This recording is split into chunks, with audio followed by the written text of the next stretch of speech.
Hello दोस्तों, स्वागत है आप लोग का आर्यम अकेडमी में। तो दोस्तों हम आपके लिए प्रॉफिट एंड लॉस चैप्टर जो एसडी यादव मैथ से दोस्तों हम लोग कंप्लीट कर रहे थे। यानी जो सेशन है दोस्तों विविध प्रकार के क्वेश्चन चल रहा है, तो इसमें बहुत ही इंपॉर्टेंट क्वेश्चन है और सारे लेटेस्ट क्वेश्चन है। तो चलिए दोस्तों क्वेश्चन को स्टार्ट करते हैं। अगर स्टार्ट करने से पहले आप हमारे इस आर्यम अकेडमी चैनल पर नए हैं तो चैनल आर्यम अकेडमी को जरूर सब्सक्राइब करिए, लाइक करिए और शेयर करिए। देखिए दोस्तों क्वेश्चन क्या है उसको अच्छे तरीके से हम लोग पहले पढ़ेंगे। ठीक है, यहाँ पे क्वेश्चन जो कह रहा है कि एक व्यापारी के पास 12 क्विंटल गेहूं था। उसने कुछ हिस्सा 13% लाभ पर और बाकी हिस्सा 23% लाभ पर बेच दिया। इस प्रकार उसे कुल 17% का लाभ हुआ। उसने 23% के लाभ पर कितना गेहूं बेचा? जब भी ऐसा क्वेश्चन आए आप एलिगेशन मेथड का प्रयोग करेंगे और कुछ नहीं भाई। क्या पहले हमारा क्या था भाई? पहले 13% था, बाद में कितना हुआ? 23%। पर यहाँ पे लाभ हुआ, यहाँ पर भी लाभ हुआ। तो हम मान लेते हैं हम यहाँ पे हमने 13% के लाभ पर बेचा और कितने परसेंट के लाभ पर बेचा भाई? 13 था और कितना था? 23 था। ठीक है, फिर कहा कि कुल को कितना परसेंट लाभ हुआ? तो कुल उसे हो गया 17% का लाभ हो गया। चलिए बस आपको सॉल्व करना है। यहाँ पे अंतर लेंगे तो कितना हो जाएगा? यहाँ पे बताइए, यहाँ पे 4 हो जाएगा। यहाँ पे कितना हो जाएगा भाई? परसेंट से परसेंट कट कर देंगे, सब खत्म हो जाएगा, परसेंट से में कोई मतलब नहीं। ठीक है, चलिए फिर यहाँ पे देखिए 23 17 7 6 13 यानी 6 आया। इसको कट करेंगे, 2 दूना 4 हो जाएगा, 2 3 6, अर्थात कुल कितना हो जाएगा? 3 2 कितना हो गया भाई? 3 2 5 हो गया, 3 2 5 हो गया। और कुल हमें कितना दे रखा है यहाँ पे? 12 क्विंटल। एक क्विंटल में 100 किलोग्राम होता है। एक क्विंटल में भाई 100 किलोग्राम होता है, तो 12 क्विंटल में कितना होगा? आप कहेंगे सर 1200 किलोग्राम होगा। बस यहाँ पे 1200 रख दीजिए, आराम से सॉल्व करिए। 24 पंचे 120, एक यूनिट का मान कितना आ गया? 240 आ गया। हमें ज्ञात कितना करना है? 23% वाला। तो 23% वाला क्या है भाई? 23% वाला अगर ज्ञात करेंगे ये है, इसके नीचे अनुपात क्या बना है? ये 2 है, तो इसी का एक यूनिट का मान 240 आया, तो 2 में गुणा जब कर देंगे भाई तो 24 दूना कितना हो जाएगा? 48, अर्थात 480। 480 किलोग्राम हो जाएगा। सी ऑप्शन हमारा करेक्ट हो जाएगा। चलिए अगला क्वेश्चन देखते हैं। ये क्वेश्चन देखिए बहुत ही अच्छा क्वेश्चन है, बेहतरीन क्वेश्चन है दोस्तों। एक बेहतर, यानी यहाँ पे ध्यान से देखिएगा, जो बेहतर क्वेश्चन होता है वो बहुत ही अच्छा होता है और उसे देखना चाहिए आपको। ठीक है, क्या कह रहा है कि एक बेईमान दुकानदार अपने माल को क्रय मूल्य पर बेचने का दावा किया, किंतु वह 1 किलोग्राम के स्थान पर 950 ग्राम का बाट इस्तेमाल करता है। उसका लाभ परसेंट बताइए। मैं बता रहा हूँ क्वेश्चन आपसे आज से बात गलत नहीं होगा। ठीक है, को एक दुकानदार था, वो कहा कि मैं भाई 1 किलोग्राम आपको दूंगा। ठीक है ना, और जो क्रय मूल्य है उसी पर बेचने का दावा किया कि 1 किलोग्राम, पर उसने 1 किलोग्राम के स्थान पे 950 ग्राम ही बाट का प्रयोग किया और 50 ग्राम वो आपसे चोरी कर लिया। तो कह रहा है कि आप बताइए लाभ परसेंट उसका कितना हुआ। मैं यहाँ पे आपको बता दूं कि जब भी ऐसा आए क्वेश्चन, आपको कितना नहीं मिला? बोलिए 1000 किलोग्राम कहा था देने को उसने, पर आपको कितना दिया है? 950 ग्राम। कितना नहीं दिया? आप कहेंगे सर 50 ग्राम हमें नहीं दिया। तो जो ना मिले उसको ऊपर रखो और जितना पाओ उसको नीचे रखो। तो जो ना मिला, कितना नहीं मिला, कितने की कमी किया? 50 का। 1 किलोग्राम कहा था, दिया हमें 950 ग्राम, तो दोनों के बीच का डिफरेंस जब देखें तो कितना आया? 50। और हमें कितना मिल रहा है उसको ध्यान दिया करिए। ठीक है, तो हमें मिला कितना? 950 ग्राम, क्योंकि हमें 950 ग्राम ही तो वेट करके दिया। बोलिए, यहाँ पे कहा बाट का इस्तेमाल किया, तो जितने का बाट का इस्तेमाल करेगा वही तो हमें मिलेगा। तो जितना हमें मिला उसको नीचे और जितना कम मिला उसको ऊपर। तो यहाँ पे देखिए इसके बाद गुणे आपको क्या करना है? 100 का कर देना है। बस इसी को सॉल्व कर लीजिए, आंसर तो आगे ही गया है। 5 से कट करेंगे यहाँ पे 19 हो जाएगा। अब यहाँ पे ऊपर 1 है, यहाँ पे 19 है, 19 से गुणा इसमें करेंगे, 19 पंचे 95, 5 सही 5 बटे कितना हो जाएगा? 19%। ये क्वेश्चन पता नहीं कितनी बार पेपर में आ चुका है दोस्तों, इसको क्लियर कर लीजिए, बी ऑप्शन करेक्ट होगा। अगला क्वेश्चन देखते हैं क्या कह रहा है। बहुत ही अच्छा क्वेश्चन है ये भी। कह रहा है कि एक वॉशिंग मशीन और एक इलेक्ट्रॉनिक चिमनी की कुल कीमत है 57,750 थी। इलेक्ट्रॉनिक चिमनी को 34% के लाभ पर तथा वॉशिंग पाउडर यानी वॉशिंग को 24% हानि के साथ बेच दिया गया। यदि दोनों वस्तु का बिक्री मूल्य समान था तो सस्ते मूल्य का क्रय मूल्य क्या था? तो जब भी ऐसे क्वेश्चन आए बहुत ही आसान होता है, मैं आपको बता दे रहा हूँ। चलिए क्वेश्चन को लगाना कैसे, सबसे पहले ध्यान से देखिएगा। हमारे पास क्या है? हमारे पास तो है भाई सीपी है और क्या है? एसपी है। दो प्रकार की चीजें सीपी है और एसपी है, और ये पहली वस्तु होगी हमारी, और यहाँ पे ये भाई दूसरी वस्तु होगी, यानी दो हैं, पहली सीपी दूसरी एसपी। ध्यान से देखिए, यहाँ पे कहा कि 34% का लाभ हुआ, तो 34% का फ्रैक्शन होगा 17 बटे कितना हो जाएगा 50। 50 का खरीदा, 17 का लाभ हुआ, तो 50 वाली चीज जो थी भाई 17 का लाभ हुआ, इसका मतलब 67 में बेच रहा है। फिर कहा कि 24% की हानि हुई, तो 24% का फ्रैक्शन कितना होगा 6 बटे 25। 25 का खरीदा, 6 का हानि हो रहा है, इसका मतलब 25 का उसने खरीदा है, 6 का हानि हुआ, इसका मतलब 19 का बेच रहा है। अब कुछ नहीं करना है, इसको बराबर एसपी कहा कि यहाँ पर दोनों वस्तु का विक्रय मूल्य समान है, तो विक्रय मूल्य समान करना है एसपी को, तो यहाँ पे हम 19 का गुणा करेंगे। ठीक भाई, यहाँ पर भी 19 का गुणा करेंगे, और नीचे क्या कर देंगे 67 का गुणा करेंगे, 67 का गुणा करेंगे हर जगह, तो यहाँ पे हमारा क्या हो जाएगा, ये अब विक्रय मूल्य समान हो गया। विक्रय मूल्य समान हो गया कैसे, क्योंकि भाई यहाँ पे जब हम गुणा करेंगे ना, तो यहाँ पे जब गुणा कर देंगे तो ये 1273 आएगा। कितना आएगा 1273, तो 1273 इसमें भी आएगा, तो यानी विक्रय मूल्य समान है। तो अब यहाँ पे अगर करेंगे तो यहाँ पे हमारा जो होगा 950 आ जाएगा, 19 पंचे 55, और यहाँ पे कितना हो जाएगा, कितना हो जाएगा भाई 1675 होगा। यहाँ पे अगर मैं गुणा करूंगा तो यहाँ पे हमारा 1675 होगा, 25 गुणे 67 करूंगा 1675 हो जाए। अब दोनों को हम ऐड करेंगे, दोनों को जब हम ऐड करेंगे तो यहाँ पे 950 और 1675 को जब मैं ऐड करूंगा तो ये कुल मिला के कितना हो जाएगा 2625 हो जाएगा। अब यहाँ पे 2625, देखिए पहले का सीपी 950 है, दूसरे का 1675, तो कुल कितने में खरीदा 2625 में। कुछ 2625 रुपए हमारे अनुसार आ रहा है, लेकिन इसने कितने कुल कीमत दी थी 57,750, तो यहाँ पे रखेंगे 57,750।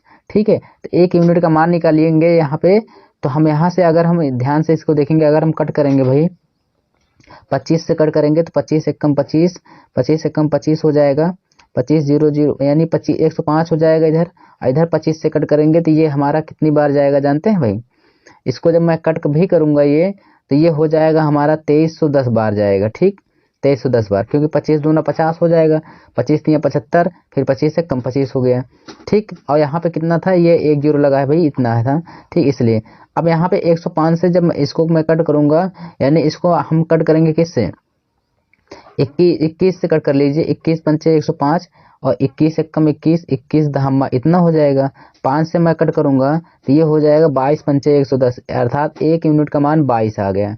एक यूनिट का मान जब 22 आ गया, तो हमें तो कहा था क्या कि सबसे कम कहा था, तो सस्ती वस्तु का क्रय मूल्य, तो बताओ पहली 950 की बिकी, दूसरी 1675, सस्ती कौन हुआ, सस्ती पहली वाली हुई 950 का। एक यूनिट का मान 22 आया है, तो 950 का गुणा कर देंगे हम इसमें, तो हमारा आ जाएगा। जब इसको गुणा करूंगा तो ये 2900 हो जाएगा। ऐसा कौन सा ऑप्शन है, तो ये हमारा बी ऑप्शन करेक्ट हो जाएगा। बोलिए, बी ऑप्शन करेक्ट हो जाएगा, जो आपको दिक्कत नहीं होगी। चलिए अगला क्वेश्चन देखते हैं और उसको भी हम लोग क्लियर करते हैं भाई। 4 नंबर क्वेश्चन क्या कह रहा है, ध्यान से देखिएगा। कह रहा एक दुकानदार को 9 रोलेक्स घड़ियां बेचकर 4 रोलेक्स घड़ियां बेच की बिक्री के कीमत के बराबर है। ध्यान से देखिएगा, पहली सबसे पहली कंडीशन यहाँ पे आप ये देखा करिए कि क्या हमारे पास है, आपके पास सीपी है और क्या है एसपी है। ध्यान से देखिए, 9 रोलेक्स घड़ियां क्या किया, बेचकर 4 रोलेक्स घड़ियां की बिक्री के विक्रय मूल्य के समान है। पहला वाला डाटा जब भी ऐसा करे बेचकर इसके समान है, तो जो यहाँ पे विक्रय मूल्य दिया है तो पहला वाला डाटा विक्रय मूल्य बनेगा, अगर क्रय मूल्य है तो क्रय मूल्य। तो यहाँ पे 9 जो है ये विक्रय मूल्य है, तो यहाँ पे हम क्या लिखेंगे, यहाँ पे भाई हम 9 लिख देंगे। अब देखिए यहाँ पे सीपी कुछ खरीदा रहा होगा, तो जो उसे कितने का लाभ हो रहा है, यहाँ पे ध्यान से देखिए 4 का क्या हो रहा है, लाभ हो रहा है भाई।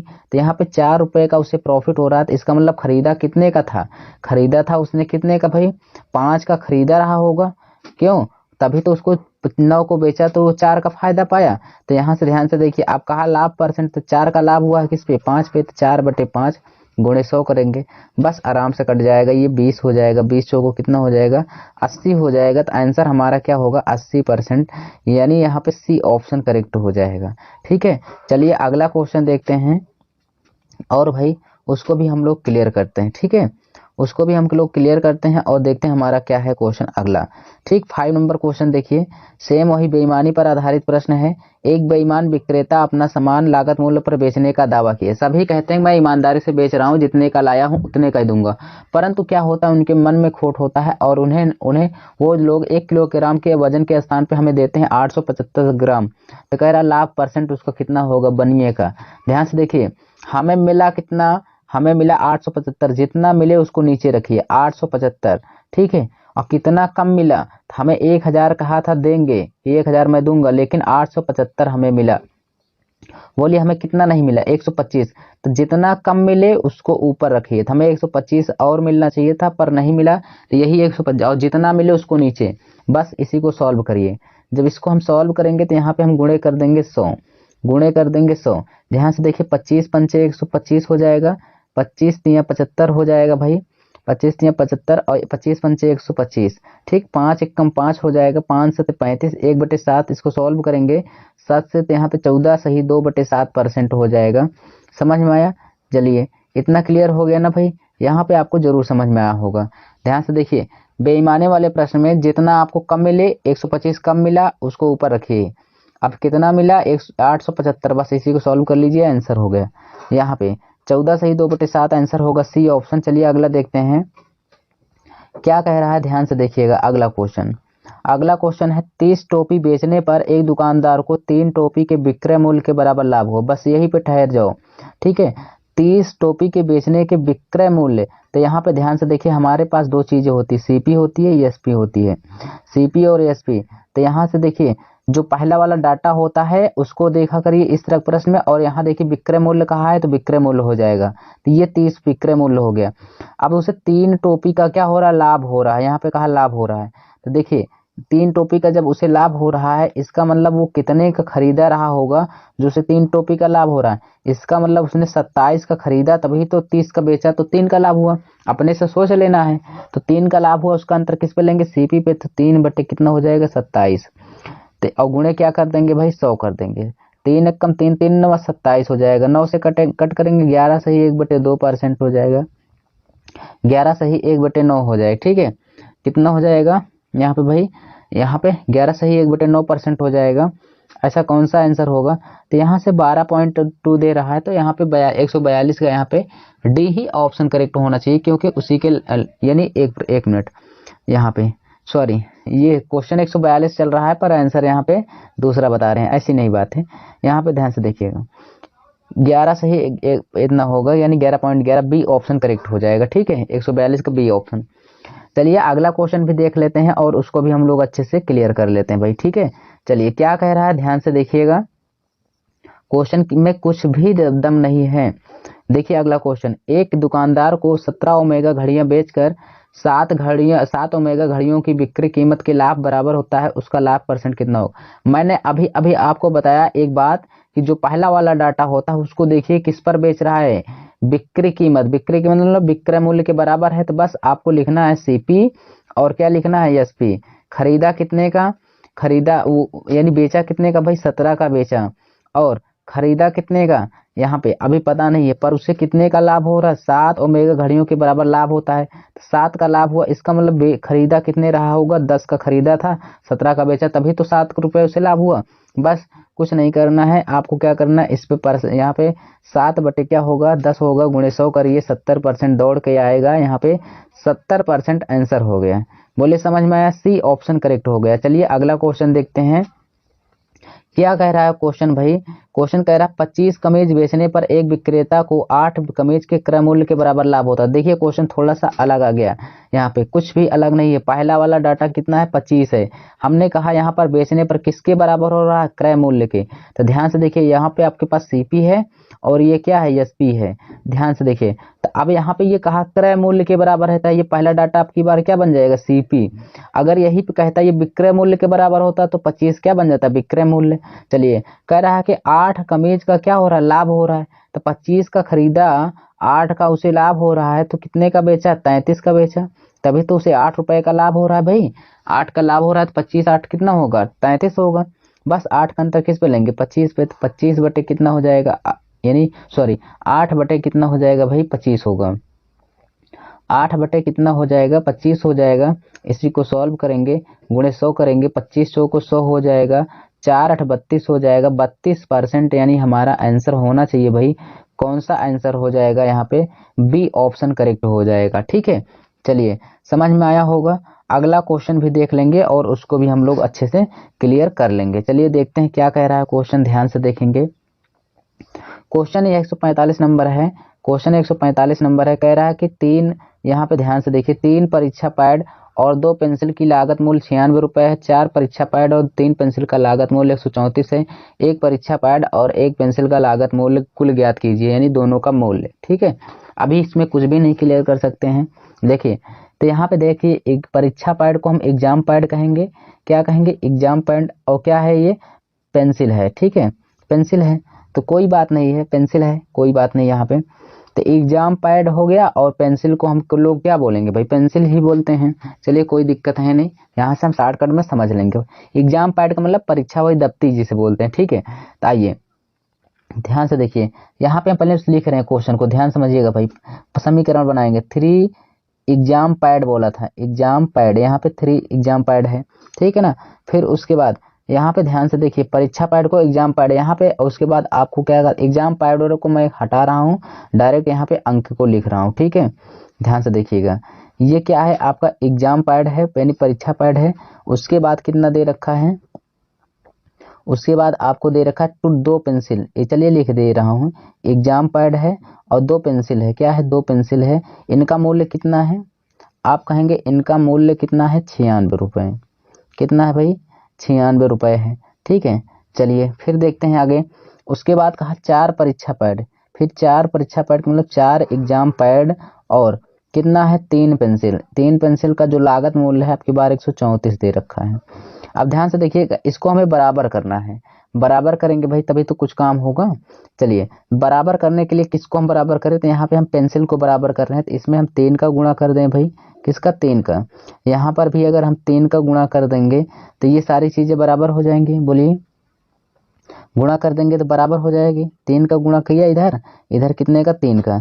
यानी इसमें करिए या एक काम करिए, सुनिए, एक काम यही करिए आप लोग, क्या भाई, कि इस 3 का गुणा जैसे करना है ना, तो इसमें करिए, 3 का गुणा इसमें करेंगे भाई, तो ये 3 का गुणा करेंगे सब में गुणा कर देंगे। यहाँ पे किसका, 2 का गुणा करेंगे। 3 का गुणा हर एक लाइन में, इसमें भी करना है, इसमें भी करना है, इसमें भी करना है। 2 का गुणा ऐसे नीचे करना है। तो इसका नई कंडीशन क्या बनेगी, इसको जरा ध्यान से देखिएगा। ठीक है, यहाँ पे जब नई कंडीशन बनेगी तो 3 छंग 18 हो जाएगा, 3 छंग 18, 3 9 27, 1 28, 288 हो जाएगा। और यहाँ पे 3 दूना 6 पी हो जाएगा, कितना हो जाएगा, 6 पी हो जाएगा। और यहाँ पे हो जाएगा कितना, 3 त्रिक 9 9, क्या हो जाएगा, एग्जाम पैड। ठीक, इतनी बात समझ में आया। फिर यहाँ पे 2 चौके कितना हो जाएगा, 8 एग्जाम पैड हो जाएगा। यहाँ पे कितना हुआ, 2 3 6 पैड हो गया, यानी पेन हो गया। और यहाँ पे 2 से कट करूंगा, 13 दूना 26, 200 कितना हो जाएगा, 68 हो जाएगा। 2 चौके 8, 2 3 6, 2 कम 2। ठीक है ना, चलिए यहाँ पे ध्यान से देखिएगा। अब इतना हो गया, अब इसको सॉल्व कर लेते हैं। देखिए 6 पे हमारा कट गया, यहाँ पे 9 में से 8 गया, कितना बचा, 1 एग्जाम पैड बचा। और यहाँ पे कितना है मूल्य इसका, घटा दीजिए, तो 8 में से 8 गया 0, 8 में से 6 गया, कितना बचा, 2। तो 1 एग्जाम पैड का मूल्य हमें कितना पता चल गया, 20 रुपये। ठीक है, 1 एग्जाम पैड का 20 रुपये पता चल गया। तो हम इस समीकरण में रख करके इसको हम सॉल्व कर लेंगे भाई। ठीक है, इस समीकरण में रख करके हम सॉल्व कर लेंगे। तो चलिए हमें अब क्या निकालना है, यानी परीक्षा पैड का पता चल गया, लेकिन पेंसिल का, तो पेंसिल का हम पहले वाले में रख लेते हैं भाई, पहले वाले में। पर जब पहले वाले में रखेंगे तो क्या होगा, ध्यान से देखिएगा। तो यहाँ पे 1 एग्जाम पैड का मूल्य 20 रुपये है, और यहाँ पे एग्जाम पैड का अंक 3 दिया है, तो रखेंगे तो 20 दिया कितना हो जाएगा, 60 हो जाएगा। तो यहाँ पे रखूंगा 60 एग्जाम पैड हो गया, 60 हो गया। उसके बाद प्लस क्या है, उसके बाद यहाँ पे 2 पेन है, 2 पेन है, बराबर में कितना, 96 है। बस 60 को उधर ले जाऊंगा, तो 2p बराबर 60 उधर ले जाऊंगा, तो ये 96 माइनस क्या हो जाएगा, 60। तो यहाँ कितना हो जाएगा भाई, कितना हो जाएगा, 36 बचेगा। और इधर 2p बचा है, कितना बचा है, 2p बचा है। जब इसको मैं भाग करूंगा 2 से, तो 18 दूना 36 हो जाएगा। p का मान कितना आ गया, 18। p का मान यानी एक पेन का मान कितना आ गया, 18 आ गया। तो हमें कुल कितना हो जाएगा, यहाँ से एक पेन और एक पैड का मूल्य, यानी दोनों का मूल्य यहाँ पे कितना हो जाएगा, 38 रुपये हो जाएगा। कितना हो जाएगा भाई? 38 रुपये। ऐसा कौन सा आंसर होगा? बी ऑप्शन करेक्ट हो जाएगा। समझ में आया? चलिए अगला क्वेश्चन देखते हैं और उसको भी हम लोग क्लियर करते हैं भाई। ध्यान से देखिएगा, सारे क्वेश्चनों को क्लियर करते हुए आगे बढ़ेंगे। अगला क्वेश्चन क्या कह रहा है? कह रहा है एक लड़का 1 रुपये प्रति की दर से टॉफियां खरीदने के लिए 20 रुपये खर्च करता है। एक लड़का 1 रुपये प्रति की दर से, यानी 1 रुपया में एक टॉफी खरीद रहा है। ध्यान से देखिएगा, तो कह रहा है 20 रुपये खर्च करता है। और यही बताओ 1 रुपये में, ठीक है, इधर आपका है रुपया, ध्यान से देखिएगा, इधर आपका क्या है? रुपया है भाई। इधर आपको मैं यहाँ पे रुपया लिख रहा हूँ, इधर क्या है? वस्तु है। इधर क्या है? वस्तु है। 1 रुपये में वो एक टॉफी खरीद रहा है। कितने में? 1 रुपये में एक टॉफी खरीद रहा है। तो इसका मतलब उसने 20 रुपये में कितनी टॉफी खरीदा है? 20 टॉफी। बोलो, 20 रुपये में 20 टॉफी खरीदा। पर यहाँ पे क्वेश्चन में क्या कहा है? वह अगले दिन वह प्रति टॉफी पर 50 पैसे की छूट के साथ 40 टॉफियां खरीदता है। मतलब आपसे कोई कहा था कि 1 रुपया का एक टॉफी है, तो अगले दिन आप दुकानदार के पास गए तो आपको 50 पैसे का छूट दे दिया। इसका मतलब कहा कि अब तुम 50 पैसे का ही एक टॉफी खरीद पाओगे। तो 50 पैसे का एक टॉफी खरीद रहे हो तो 50 दूना 100, यानी 1 रुपये में 2 टॉफी खरीदोगे। 1 रुपये में 2 टॉफी खरीदोगे। पर यहाँ पर क्वेश्चन में कहा कि 40 टॉफी आपको खरीदना है, तो 40 रुपये की कुछ टॉफियाँ खरीदा। जब 1 रुपये में 2 टॉफी खरीदो, क्योंकि 1 रुपये की टॉफी पहले मिलती थी, तो दुकानदार ने तुमको छूट दे दिया 50% पैसे की। अब तुमको 50 पैसे की ही एक टॉफी मिलेगी। तो 1 रुपये में 2 टॉफी मिलेगी। 1 रुपये में जब 2 टॉफी पाओगे तो 40 रुपये में कितनी पाओगे? आप कहोगे 80 टॉफी पाऊंगा। तो 40 रुपये में कितना टॉफी पाया आपने? 80 टॉफी। बस इसी का एवरेज निकालना है दोस्तों, औसत निकालना है। 40 20 कितना हो जाएगा? 60 हो जाएगा। कितना हो जाएगा? 60 हो जाएगा। वस्तु को कितना खरीदा है दोस्तों? वस्तु को कितना, यानी औसत मूल्य, प्रत्येक टॉफी का औसत मूल्य कितना हो जाएगा? यहाँ पे कितना हो जाएगा बताइए? 80 20 कितना हो जाए? कितनी वस्तु पा रहा है? 100 वस्तु को पा रहा है। और बताइए ये क्या है भाई? रुपए में है, ये 60 रुपया है, इसको पैसे में बदलना है। तो 1 रुपये में कितना पैसा होता है? आप कहेंगे 1 रुपये में 100 पैसा होता है।